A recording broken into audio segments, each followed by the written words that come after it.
Welcome to Freaky Fauna Friday, where every Friday we take a little time and explore some of the freaks of nature from around the planet we cherish so deeply. So please, jump aboard and let's explore the wilds together.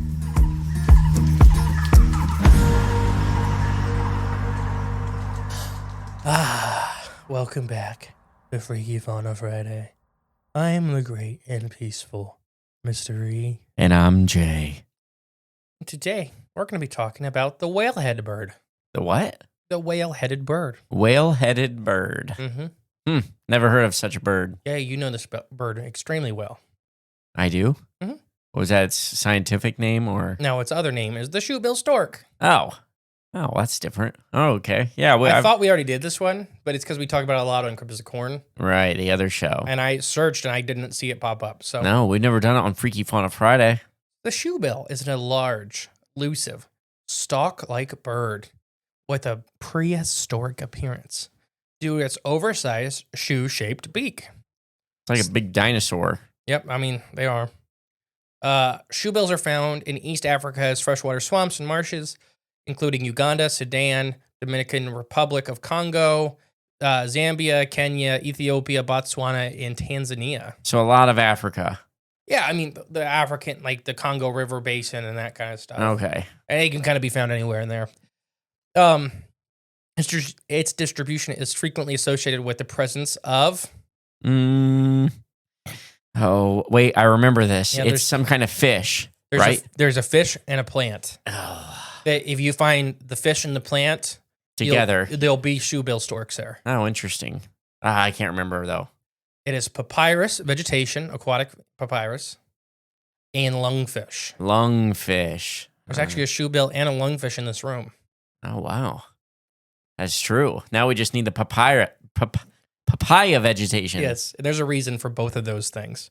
So yeah, they like swamps and marshlands. Like I already said, East Africa. Lifespan is around 35 years, but some experts believe they can get up to 50. Their size, they're about 5 foot tall at the highest. It's a big bird. Yeah, and birds are weird like this, especially the storks and the cranes, Mm-hmm. because they really max out at like 15 to 17 pounds. These guys do? Yeah. Okay. So But- 5 foot tall, 17 pounds. Man, that has to be mostly their beak, though, too. Yeah, I mean, that's just how birds are, especially these long-legged birds, because their legs don't weigh much, but then it's 4 feet of their height. Well, you got to be light to fly. Yeah. Their diet, mainly fish, but they will eat frogs, snakes, snails, rodents, and crocodiles. No way.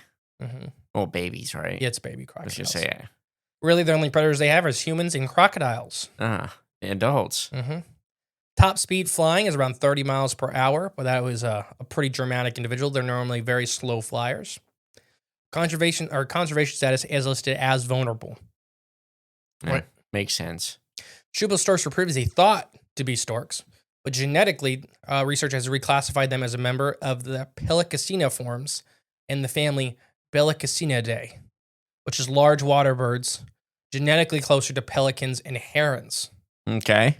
So did you know that storks and herons aren't very closely related? No, I did not know that. They That's look a the same. Convergent evolution, where Hmm. they do in similar niches, similar things, and they end up looking kind of the same. Similar body plans. Yep.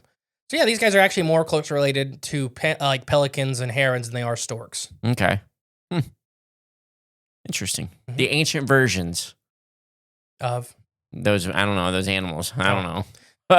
the shoebill stork is a pescivore, so that means most of their diet is fish, Okay. and then a big portion of that part of their diet is lungfish.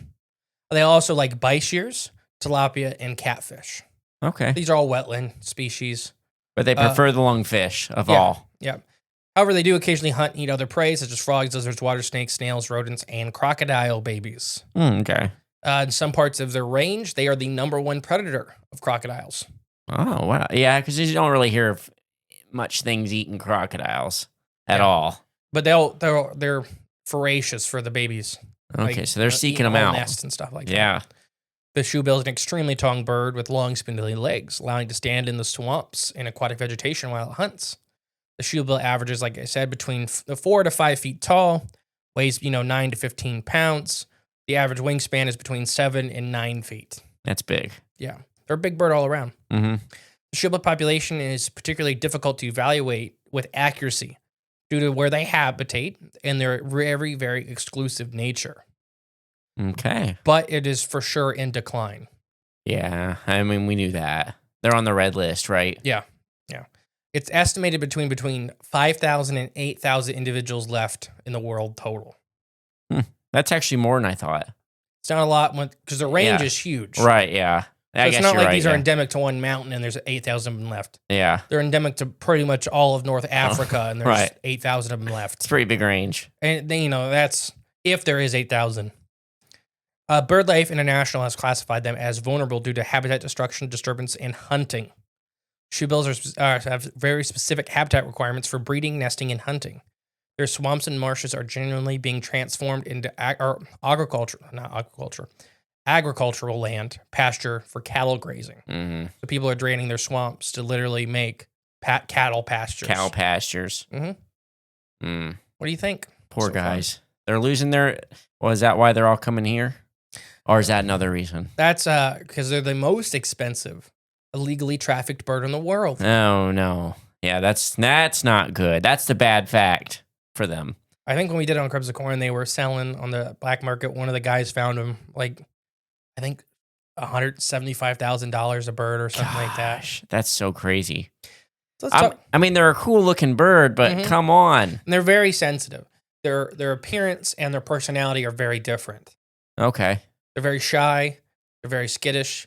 And if, in zoos, we'll talk about in a minute, they really only bond with a couple people, and they're very sweet. Oh, okay. Oh, nice. So they're not these monster birds. No, but they do look terrifying, especially if you don't know that. Oh, yeah. Like I said, if they look like dinosaurs. And the noises they make are very scary. I seen one. It just sounds like a machine gun going off. The clacking. Yeah. So, first freaky fun fact. They have a prehistoric-like appearance. At times, from certain angles, they appear to be rather menacing because their giant beak and their piercing eyes, and they like to look down so they can look straight forward because their bill's so huge. So it looks like they're just evilly staring at you. Right, yeah. They're judging you. Mm-hmm. But they do have their beak is razor sharp with a hook on the end. That's to hold slimy prey like the fish. Oh, like lungfish. Yeah. But when they're looking down at you like that, it just looks terrifying. And they're just trying to get a better look at you. Yeah, it looks menacing. But from other angles, like the side, and especially when they're puffed up on their nest, they look extremely cute, almost cartoon-like. With their stalking pale blue-gray eyes, they can appear to be not even real. And there's a picture. There's the two pictures I have. The top one is the menacing look, and the bottom one is the cartoony look. Right, yeah. Same bird. Oh, yeah. Same individual. Like that, we got that paintings or picture drawing, whatever you want to call it, sent to us. Who is it? Jen, yes. They're hanging on the wall, and that thing's awesome. And it looks not cartoony, but it's that cartoony. It's a stunning appearance. Yeah, the beautiful side. Yeah, exactly. That's what I'm trying to say. The shoebill flap. There's the next freaky fun fact. The shoebill's flapping when it's flying is one of the slowest of any birds in the world. I wonder if that one that was going 30 miles per hour was just falling and they clocked it. I think is when they shot. Hitting terminal velocity. But it's around 150 flaps per minute. Huh. I don't know it. I can't visualize that. It's very slow. Okay, fair. Slow. Okay, there you go. It's very slow. All right. Huh. For a big bird, it makes sense. I mean, even other huge birds aren't nearly that slow. Slow? They can, so you're thinking like condors and vultures and that stuff. Yeah. Because you watch them not flap forever. Yeah. But they can flap very fast. Gotcha. If they have to. These guys just don't need to, I guess. Yeah, I mean, they're really not going very far distances in their environment and that kind of stuff. They have the third longest beak in the world. Which enables them to be extremely large prey, including baby crocodiles. Huh. What's bigger than theirs? Pelicans. I guess so, a cousin of theirs. True. And I guess, if you're lumping all species of pelican kind of in one. Okay. And then, I don't know something like a kiwi or something like that, where they just have the big needles. Like their beaks are for pulling out worms. These guys are they're gigantic beaks. Well, here, I'll tell you how big their beaks are. Okay. Their beaks can reach lengths of 10 inches in width. That's pretty wide. 10 inches in width. and be about 11 to 12 inches long. Yeah, that's a honker. Yeah. Which it helps them eat and hunt fish and snakes as long as 3.5 feet. Gosh. Yeah, that's pretty big. Huh. That would be a sight to see. What? One picking up either a big snake or a 3.5 foot long, I don't know, lungfish. Oh, there's videos of that. Oh, Eating, gosh. like, lungfish the size of kids. Oh, my And gosh. double their weight. Yeah. I'm assuming that one didn't fly off. Oh, probably did. You think so? Not very fast. No, yeah. We're hovering right above the water. Number 4, their razor sharp beaks they have a razor sharp edge on their beak, which allows them to basically to decapitate their prey quickly. They are known often to behead their prey before consuming it whole. Big strong beaks, just chop their heads off. Yeah. Fair enough. You can't bite me back. No, not with not in the head. Yeah, so they're just like an axe handle coming down. Number 5, the shoebill can often benefit from the presence of hippos, which disturb fish and bulldoze pathways through the swamp. The shoebill will take advantage of disturbed fish in the water it stalks in these new pathways. That makes sense. So, yeah. The shoebill, number 6, the shoebill is an ambush predator. It'll often stand extremely still for long periods of time, motionlessly like a statue, before launching a vicious attack and killing its prey lightning quick. Now that I didn't know. The shoebill stork often feeds at night. It's also known to stand on floating vegetation and hunt its prey. Basically, it'll stand and ready to go. Like a statue. For hours. Yeah. Hours and hours. Huh. And so the animals don't even know they're there. Right, that's pretty cool. The shoebill favors areas with extremely poorly oxygenated waters. This is causing the fish that live there to surface for air more frequently. That makes sense. Which increases the likelihood of the shoebill striking and capturing its prey. Which is why they're after the lungfish. Yeah. Okay. And bichers are air breathers too. Oh, okay. They both are. And a lot of the catfish, toppy and catfish, can air gulp. Okay. So with low oxygen in the water, they got to come up for air, and then they're vulnerable for the shoebill. Yep. Smart. They're smart. Number 8, they clatter their bills like a machine gun, like you already mentioned. Oh, yeah, they do. Now, the shoebill is usually silent, but they are known to clatter their bills loudly during courtships and greetings, Okay. which can sound just like a horrid machine gun. So Bill it's- chattering behavior of real storks, and they can also be high-pitched whines, and they make a cow-like moo noise as well. Oh, now that one I haven't heard. You probably have when we did our Really? weird animal noises, Okay, maybe I did. because it's weird. The high-pitched whine, so the one I played on Crimson Corn, when we did weird animal noises, is it a cryptid or is it an animal? Yeah. Had the whine, and then the machine gun. That was 2 of the 3 noises they make. So we're just missing the cow. Yeah, before we continue, these guys really, in captivity, there's only, I think, 2 of them in the U.S. in zoos. They fall in love, not in love with their captors, or not their captors, they're zoo takers. They're caretakers. They're caretakers. But they really will only let 2 or 3 of them, and you have to do the greeting dance, and they'll do their whole dance where they raise their head and lower their head and clatter their jaws. So if you look up, there's a video of the zookeeper in, I think, Oklahoma doing it with them every morning. And that's where that video comes from, the scream outside. Oh, And then okay. he comes walking in, clattering. Yeah. That's the good morning call. Oh, nice. Okay. So he's doing the whole thing. So he really bonded with it. Yeah. And there's only, when he goes on vacation, it's a whole process where they got, a cardboard cutout of him and everything. Oh, my gosh. That's ridiculous. Shoebill storks are solitary in their breeding habitats. They typically less than 3 nests per square kilometer. So the nesting shoebill will vigorously defend their territories between 2 to 4 square kilometers, which is about 1 to 1.5 square miles, from other shoebills and any other large wading birds. So they'll run everybody out. Okay. Number 10, shoebill chicks often bully, fight, and kill their siblings, known as siblingside, when they're only a few weeks old. Rather disturbingly, it is actually rather common for most large species of bird. Often the older and bigger chicks will hunt the smaller chicks while their parents are away from the nest, eventually either driving them to live away from the nest or eating them. Research suggests this is due to energy, efficiency, and survival of the fittest. I was just going to say that. Is that what it is? Yeah, eagles do this. I mean, pretty much any of your large birds are going to do this. Only the strong survive? Yeah, especially when they hatch a couple days apart, because, a day for a bird as their chicks matters a lot. Oh, yeah, it does. The shoebill stork, number 11, the shoebill stork female always lays 2 eggs. but only one ever survives. Huh. The second egg is seen as like a backup in case anything goes wrong with the first egg. Usually the first egg to hatch is the only one that survives, whether they eat it or push it out or whatever. Yeah. Oh, interesting. Sometimes there is 2 chicks, but most of the time that other chick is going to eat that one. Right, yeah. Very, very, very rare. The Shoebill stork has long fascinated civilizations. It appears in wall paintings and hieroglyphs in ancient Egypt, an old Arabic name meaning Abu Markabu, which means the father of the slipper. The name is a reference to the bird's rather distinctive beak. Oh, okay. So they're Shoebill, you know. Yeah. They've been around forever. 13, sadly, the demand for Shoebill storks is extremely high, both in zoos and private collections. A report says that US, they go for about $20,000 in zoo trades, which makes them the most expensive bird in zoo trades.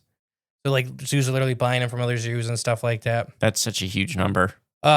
But this high price encourages shady trades to capture shoebills and sell them to zoos or middlemen.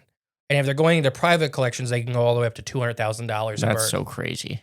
Shoebills have rarely ever been bred in captivity. Like, it's less than a handful of times because the amount of space they require and all that stuff.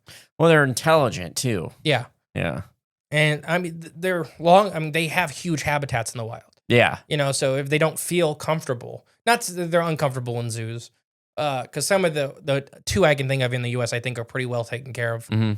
But it's hard for them to replicate that breeding behaviors. Right, exactly. Because, it's 1.5 miles squared. Of their That's the size territory. of a town. Right, exactly. You At know, least ours. Yeah. So it's just very rare. So there's a lot of illegal poaching, both going into the zoo trade and going into the private collection. It's sad. Poor birds. 14, they are incredibly rare. Birding enthusiasts will pay local experts guides on specialized shoebill tours and safaris to try to get a glimpse of these elusive sought-after birds in the wild. This involves going way off the beaten track into the swamps in which they inhabit. These can be quite pricey. So birders that are really extreme, and that's like one their bucket list bird. Ralph, if you're listening. Yeah. I wonder if he's ever seen a shoebill. So we already talked about why the lungfish is so important, why they're always found with lungfish and bichirs. The papyrus is because what they build their nest out of. Okay. So I need both of those things to finish their life cycle. Gotcha. So they need the papyrus to make the nest. They make this huge mound nest. And then they need the lungfish to eat. Yeah. Okay. That's been the shoebill. Incredibly complex, endangered. Well, they're listed as vulnerable. I think they're closer to endangered. Yeah. I mean, might as well be at this point. What do you think of the shoebill? I think these are amazing animals. You just added one to the studio. Yeah, I got a mounted head of a shoebill. Yep. Anybody didn't know? Yeah. I found a puppet. Right, yeah. But it's really lifelike. Yeah, I think I am going to get like a wood placker for it, and it's like a rod to make it look like a taxidermied shoebill. Yeah, it wouldn't be a bad idea. Just because it's fun. Oh, yeah. No, it's cool looking. It's life size too. Just about. No, it is. It said it on the tag at least. Well, that tag's a little wrong because that beak ain't 10 inches wide. I mean, it's not a huge adult, maybe. Maybe it's a female. Okay. They have a size range. I guess you could justify it that way. It's not the maximum size they get. No. It's not a baby either, so it's somewhere in between. Yeah. Probably just an average adult. Right there. Okay, fair. All right. But yeah, they're awesome animals. I mean, it would be awesome to see one of these in person one day. Never have. Yeah, I think it's Florida and Oklahoma. That's where the 2 zoos that have them are, but I may be mistaken. So if you're ever in those areas, or if they are in another zoo, if we aren't mistaken. They may be now, because that was like a year or 2 years ago when we did that episode. So who knows what zoo it ended up with one, or... It could have more now. Yeah, there could be. I mean, I just haven't heard of it, at least any in our immediate vicinity. Right, yeah. Because I think that would be a pretty big deal. But they are seeing the wild still sometimes in Florida and in other areas in the U.S. You should listen, what is it? Monsters of the Marsh. Yeah. That's the episode in Cribs of Corn. Yeah. And it's just a deep dive into people seeing them in the U.S. and how that connects to the illegal animal trade. And how their sounds are probably making people think Bigfoot's out there in some spots. I can almost guarantee that. Yeah. You just heard it. It sounds like somebody's either getting murdered. It doesn't sound like a bird. Let's put it that way. No, but that's all birds. Right. Exactly. That's true too. All right. I have been the great and peaceful mystery. And I've been Jay. We'll catch you next week, guys. Bye. Thank you for listening to Freaky Fauna Friday. If you want to help the podcast grow, remember to share and give it a 5-star review.